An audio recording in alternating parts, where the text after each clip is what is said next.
je voudrais mettre en évidence aujourd'hui, en avant, c'est le mot référence. Dans bien des cas, une chose n'existe que par référence à une autre. Le christianisme n'existe que par référence au judaïsme. L'anglais moderne n'existe que par référence au français. Les femmes n'existent que par référence aux hommes. Le végétarisme n'existe que par référence à la nourriture carnée. Et on pourrait continuer ainsi la liste. Être par référence, ça veut dire qu'en fin de compte, on ne peut pas comprendre ce qu'il en est de tel et tel processus si l'on ne se réfère pas à une source. Ça ne veut pas dire forcément, d'ailleurs, que la source ait voulu influer sur ce qui est en aval, mais ce qui est en aval, c'est référé à ce qui est en amont. Ce n'est pas tout à fait la même chose.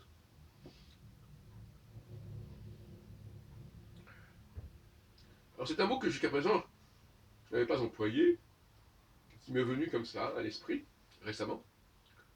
Référence. Il est vrai que mes derniers travaux sur les emprunts majeurs, massifs du christianisme au judaïsme, qui souvent sont des calques purs et simples, et encore récemment, j'ai parlé du fait que le phénomène Jésus n'existe pas, sinon par référence à ce qui s'est passé avec Moïse et Yahvé, hein, c'est évident.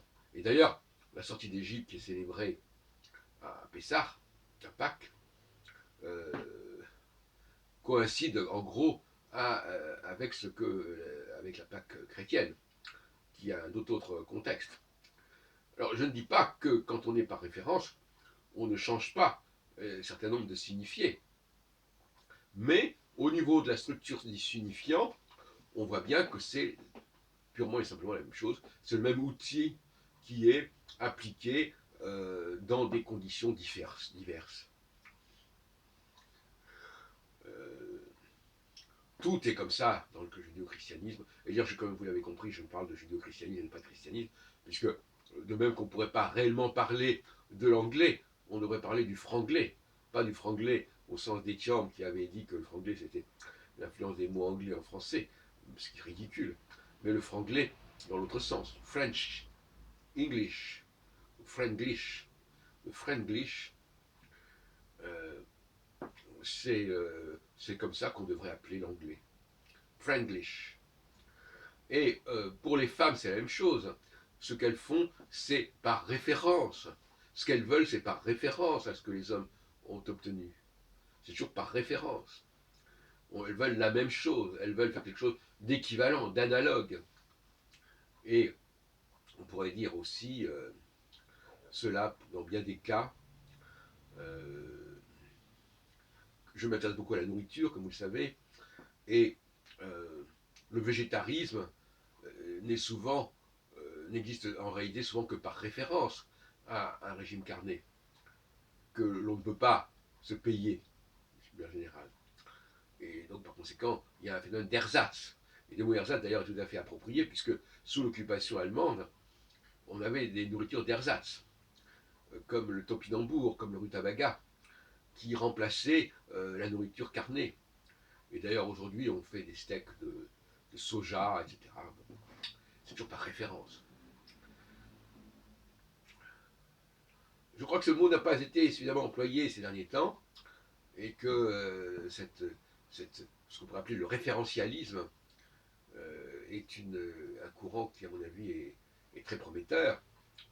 De même que, par exemple, les centuries de Nostradamus n'existent que par référence à Nostradamus. Et quand je dis par référence, ça veut dire ça veut dire qu'en réalité, elles ne sont pas nécessairement de Nostradamus, mais elles se réfèrent à lui, elles s'appuient sur lui, voilà, c'est ça qui est intéressant. Le référentialisme, c'est le fait de souligner que tel processus ne se comprend réellement que si on identifie la référence. Euh, souvent, ça peut prendre des formes assez étranges. Euh, Par exemple, dans le cas du judéo-christianisme, la référence, elle aboutit tout simplement à dire que les chrétiens vont remplacer ce grand remplacement des chrétiens, tout comme il y a le grand remplacement des femmes.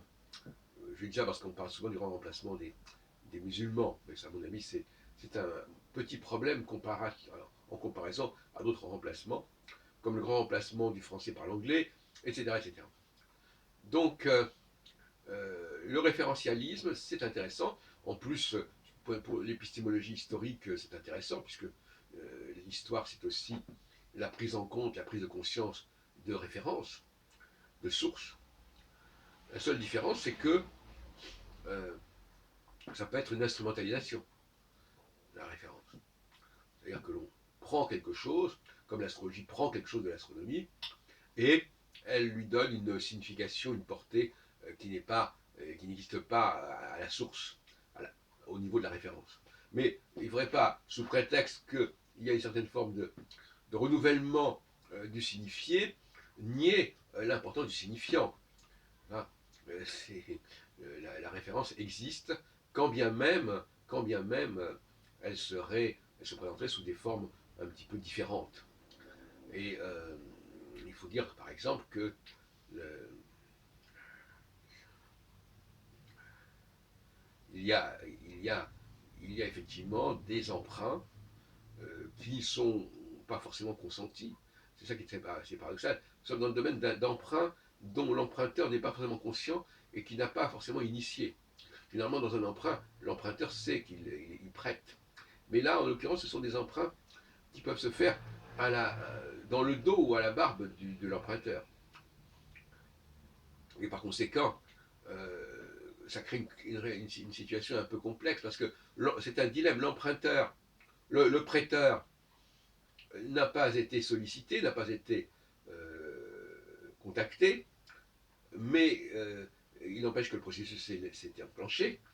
Et donc le prêteur est tenté de nier la référence. Et ça, c'est pas une bonne chose non plus. Parce que nier la référence, nier qu'il soit la référence, c'est pas une bonne chose non plus. C'est dans ce piège-là que les Juifs sont tombés. En niant ce que le christianisme a pris au judaïsme, eh bien finalement, ça ne leur rend pas service. Donc quand quelqu'un vous emprunte quelque chose, eh bien il faut l'assumer, voilà, c'est un fait. Le français a prêté à l'anglais, il faut en tirer les conséquences. Le judaïsme a prêté, entre guillemets, au christianisme, il faut en tirer les conséquences, etc., etc. Quand bien même, ça n'aurait pas été le fait d'un acte volontaire, délibéré, de la part du prêteur.